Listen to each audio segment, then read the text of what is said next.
നമസ്കാരം. ഞാൻ ബിജീഷ് ഉള്ളൂർ. പ്രൊഫഷണൽ ഒരു ഫുൾ ടൈം ട്രേഡറാണ്. എല്ലാവർക്കും Bijeesh Ulloor market prediction and അനാലിസിസിലേക്ക് സ്വാഗതം. ഇന്ന് നമ്മൾ നോക്കാൻ പോകുന്നത് നിഫ്റ്റി ആൻഡ് ബാങ്ക് നിഫ്റ്റിയിൽ ഇന്ന് എന്തൊക്കെയാണ് സംഭവിച്ചത്, വരും ദിവസങ്ങളിൽ എന്തൊക്കെയാണ് സംഭവിക്കാൻ പോകുന്നത്, നിഫ്റ്റിയിലെ ഇപ്പോഴത്തെ ഒരു സിറ്റുവേഷൻ എന്താണ്, എങ്ങനെയാണ് വിദഗ്ധമായിട്ട് ട്രേഡ് ചെയ്യാം, അതിന് മുൻപ് തന്നെയായിട്ട് ഇന്നത്തെ മാർക്കറ്റിൽ എന്താണ് സംഭവിച്ചത് നമുക്ക് നോക്കാം. നിഫ്റ്റി ഓപ്പൺ ചെയ്തൊരു വലിയൊരു ഗ്യാപ്പ് അപ്പ് ഓപ്പണിംഗ് ആയിരുന്നു. അതിനുശേഷം നിഫ്റ്റി ക്ലോസ് ചെയ്തിരുന്നത് പോസിറ്റീവ് ട്രെൻഡ് തുടർന്നുകൊണ്ട് ചെറിയൊരു റേഞ്ചിൽ നിലനിന്നുകൊണ്ടുള്ള ഒരു എക്സ്പയറി ആയിരുന്നു. 17,790 ക്ലോസ് ചെയ്തിരുന്നത്. 17,800 താഴെയുള്ള ഒരു എക്സ്പയറിയാണ് നമ്മൾ കണ്ടിരുന്നത്. ബാങ്ക് നിഫ്റ്റി ഓപ്പൺ ചെയ്തൊരു ഗ്യാപ്പ് അപ്പ് ഓപ്പണിംഗ് ആയിരുന്നു. അതിനുശേഷം ചെറിയൊരു റേഞ്ചിൽ തന്നെയാണ് ബാങ്ക് നിഫ്റ്റി നിലനിന്നിരുന്നത്. ക്ലോസ് ചെയ്തിരുന്നത് 37,753 ക്ലോസ് ചെയ്തിരുന്നത്. ഇന്റർ ലെവൽ എന്താണ് സംഭവിച്ചത് നമുക്ക് നോക്കാം. നിഫ്റ്റി കഴിഞ്ഞ ദിവസം ക്ലോസ് ചെയ്തിരുന്നത് നമ്മുടെ മേജർ സപ്പോർട്ട് റേഞ്ച് 17,600 റേഞ്ച് അടുത്താണ്. 600 റേഞ്ചിന്റെ മുകളിലാണ് ക്ലോസ് ചെയ്തിരുന്നത്.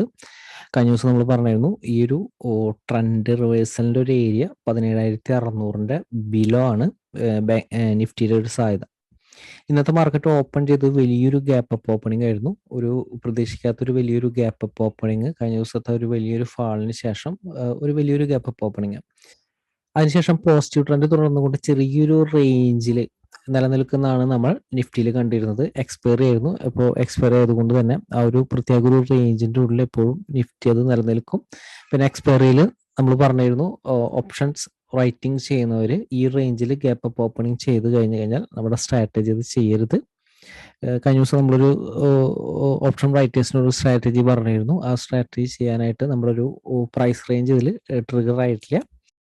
അപ്പോൾ മാർക്കറ്റിൽ കഴിഞ്ഞ ദിവസം കണ്ടിരുന്നത് മാർക്കറ്റ് വലിയ രീതിയിൽ മുകളിലോട്ടൊരു മൂവ്മെന്റ് നടത്തുന്നു. അതിനുശേഷം വീണ്ടും താഴോട്ട് വലിയൊരു മൂവ്മെന്റ് വരുന്നു. അതിനുശേഷം വീണ്ടും തിരിച്ച് മുകളിലോട്ട് വലിയൊരു മൂവ്മെന്റ് നടത്തുന്നു. ഇങ്ങനത്തെ ഒരു മൂവ്മെന്റ് മാർക്കറ്റിൽ എപ്പോഴാണ് സംഭവിക്കുകയെങ്കിൽ വലിയൊരു ട്രെൻഡ്, പുതിയൊരു ട്രെൻഡ് സ്റ്റാർട്ട് ചെയ്യുന്നതിനെക്കാട്ടിയും മുന്നോടിയായിട്ടാണ് ഈ ഒരു വലിയൊരു മൂവ്മെന്റ്, ഇങ്ങനത്തെ ഒരു വോളറ്റൈൽ മൂവ്മെന്റ് മാർക്കറ്റിൽ എപ്പോഴും സംഭവിക്കുന്നത്. അപ്പോൾ പ്രത്യേകം ശ്രദ്ധിക്കുക. ട്രേഡ് ചെയ്യുന്നവർ പ്രത്യേകം ലെവലുകൾ വളരെയധികം ശ്രദ്ധിക്കുക.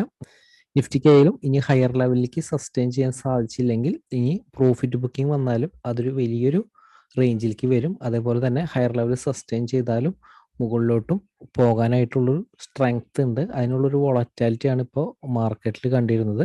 അപ്പോൾ അതുകൊണ്ട് തന്നെ മാർക്കറ്റിൻ്റെ ഒരു ട്രെൻഡിനൊപ്പം തന്നെ നിലനിൽക്കാനായിട്ട് ശ്രദ്ധിക്കുക. ട്രെൻഡിനൊപ്പം നിലനിന്ന് പോകാനായിട്ട് ശ്രദ്ധിക്കുക. ഇപ്പോൾ സാധാരണ ഒരു ദിവസങ്ങളിലൊക്കെ സംഭവിക്കുക ഒരു 1%, 1.5% ഇടയിലൊരു മൂവ്മെന്റിലാണ് നിഫ്റ്റി ഇപ്പോൾ കുറേ നാളുകളായിട്ട് നമ്മൾ കണ്ടു കാണാറ്. പക്ഷെ ആ ഒരു റേഞ്ചും വിട്ടിട്ട് വലിയൊരു പെർസെൻറ്റേജിലേക്ക് മൂവ് ചെയ്യാനുള്ള ഒരു സാധ്യതയാണ് ഇത് ഇൻഡിക്കേഷൻ കാണിക്കുന്നത്. അപ്പം അതുകൊണ്ട് തന്നെ എപ്പോഴും ട്രെൻഡിൽ നിലനിൽക്കാനായിട്ട് ശ്രദ്ധിക്കുക. പ്രോഫിറ്റ് ബുക്കിംഗ് വന്നാലും ഇനി വലിയ പ്രോഫിറ്റ് ബുക്കിങ്ങിനും സാധ്യത കൂടുതലാണ്. ഈ ഒരു വലിയ നാളെ ഓപ്പൺ ചെയ്യുന്നത് ഒരു ഗ്യാപ്പ് അപ്പ് ഓപ്പണിംഗ് ആണ്. ഈ റേഞ്ചിലാണ് ഗ്യാപ്പ് അപ്പ് ഓപ്പണിംഗ് ചെയ്യുന്നതെങ്കിൽ ഈ നിഫ്റ്റിക്ക് മുകളിൽ ഇനി റെസിസ്റ്റൻസ് കാണുന്നത് 17,900 അടുത്താണ്. 17,900 മുകളിലാണ് ഗ്യാപ്പ് അപ്പ് ഓപ്പണിംഗ് എങ്കിൽ ആദ്യത്തെ ഒരു 15 മിനിറ്റിന് ശേഷം വരുന്ന ഒരു ബൈ ഓപ്പർച്യൂണിറ്റി യൂട്ടിലൈസ് ചെയ്യാവുന്നതാണ്. ഷോർട്ട്സിൻ്റെ ഒരു ഓപ്പർച്യൂണിറ്റി ആയാലും ആദ്യത്തെ ഒരു 5 മിനിറ്റിന്റെ ലോ ബ്രേക്ക് ചെയ്താൽ മാത്രം ഷോർട്ട്സിൻ്റെ ഒരു ഓപ്പർച്യൂണിറ്റി യൂട്ടിലൈസ് ചെയ്യുക. ഈ റേഞ്ചിലെ ഓപ്പണിംഗ് നിഫ്റ്റിക്ക് ഒരു പോസിറ്റീവ് സെന്റിമെന്റിൽ നിലനിർത്താനായിട്ട് സാധിക്കും.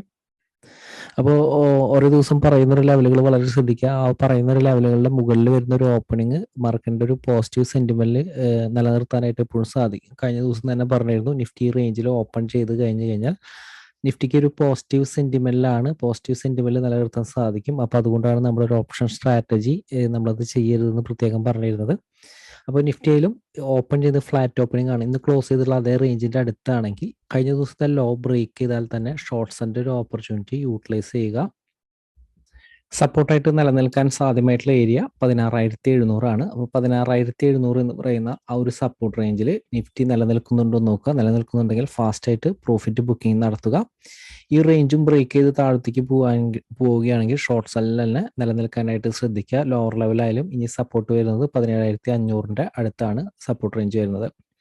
അതുപോലെ തന്നെ ഈ റേഞ്ചിന് 16,700 താഴത്തേക്ക് പോയാലും 16,700 മുകളിലേക്ക് പോയി കഴിഞ്ഞാൽ ബൈ ട്രെൻഡിലേക്ക് നിലനിൽക്കാൻ ശ്രദ്ധിക്കുക. മാർക്കറ്റിലൊരു വോളറ്റൈൽ മൂവ്മെന്റ് ആണ്. ഇങ്ങനത്തെ ഒരു മൂവ്മെന്റ് നടത്തിയാൽ സാധ്യത കൂടുതൽ.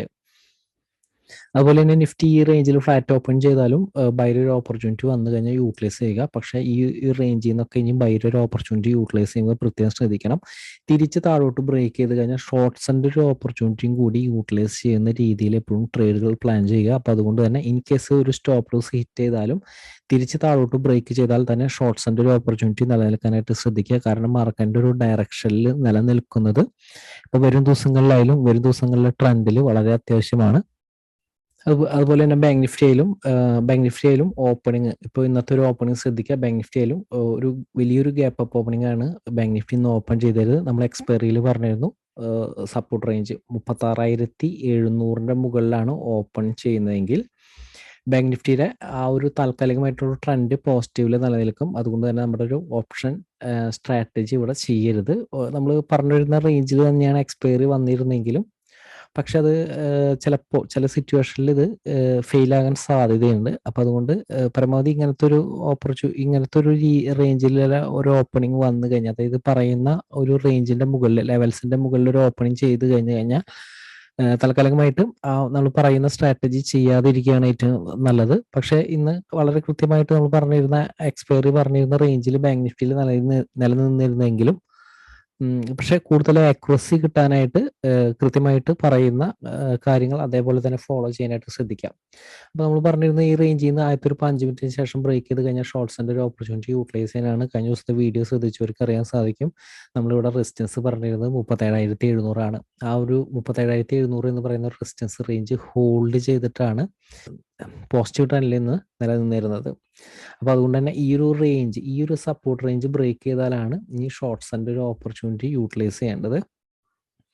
അപ്പോൾ വരും ദിവസങ്ങളായാലും 37,700 ബ്രേക്ക് ചെയ്ത് കഴിഞ്ഞാൽ ഷോർട്ട്സിൻ്റെ ഒരു ഓപ്പർച്യൂണിറ്റിയിൽ യൂട്ടിലൈസ് ചെയ്യാവുന്നതാണ്. ലോവർ ലെവലായാലും കഴിഞ്ഞ ദിവസത്തിൽ സൂചിപ്പിച്ചിരുന്ന അതേ സപ്പോർട്ട് റേഞ്ചാണ് 37,500, 550 എന്ന് പറയുന്ന ഒരു റേഞ്ചാണ് സപ്പോർട്ട് റേഞ്ച് വരുന്നത്. അതായത് കഴിഞ്ഞ ദിവസത്തെ ഒരു ലോവർ അടുത്ത് തന്നെയാണ് സപ്പോർട്ട് റേഞ്ച് വരുന്നത്. അപ്പോൾ ഈ റേഞ്ചും ബ്രേക്ക് ചെയ്ത് കഴിഞ്ഞാൽ ഷോർട്ട്സിൻ്റെ ഒരു ഓപ്പർച്യൂണിറ്റിയിൽ നിലനിൽക്കുക. അല്ലെങ്കിൽ ഈ റേഞ്ചിലാണ് ഗ്യാപ്പ് അപ്പ് ഓപ്പണിംഗ് ആണെങ്കിൽ 37,900 മുകളിലാണെങ്കിൽ ആദ്യത്തെ ഒരു 15 മിനിറ്റിന് ശേഷം വരുന്ന ബൈ ഓപ്പർച്യൂണിറ്റി മാത്രം യൂട്ടിലൈസ് ചെയ്യുക. ബൈ ട്രെൻഡിലാണ് കൂടുതൽ സാധ്യത. 37,900 മുകളിൽ ഒരു ഓപ്പണിംഗ് പോസിറ്റീവ് സെന്റിമെന്റിലാണ്. ബൈയുടെ ഒരു ഓപ്പർച്യൂണിറ്റി വന്നു കഴിഞ്ഞാൽ ബൈയുടെ ഒരു ഓപ്പർച്യൂണിറ്റി യൂട്ടിലൈസ് ചെയ്യാവുന്നതാണ്. പക്ഷെ തിരിച്ച് താഴോട്ട് ബ്രേക്ക് ചെയ്താലും ഷോർട്ട്സിൻ്റെ ഒരു ഓപ്പർച്യൂണിറ്റിയിൽ നിലനിൽക്കാനായിട്ട് ശ്രദ്ധിക്കുക. താൽക്കാലികമായിട്ട് ട്രെൻഡിൽ നിലനിൽക്കാനായിട്ട് ഇത്തരം ലെവലുകൾ ഫോളോ ചെയ്യുക. അതിനുശേഷം വരും ആഴ്ചയിലെ അപ്ഡേറ്റ് ശ്രദ്ധിക്കുക. എല്ലാവരുടെയും വലിയ ഷെയറുകളും കമന്റുകളും പ്രതീക്ഷിക്കുന്നു. എല്ലാവർക്കും നന്ദി.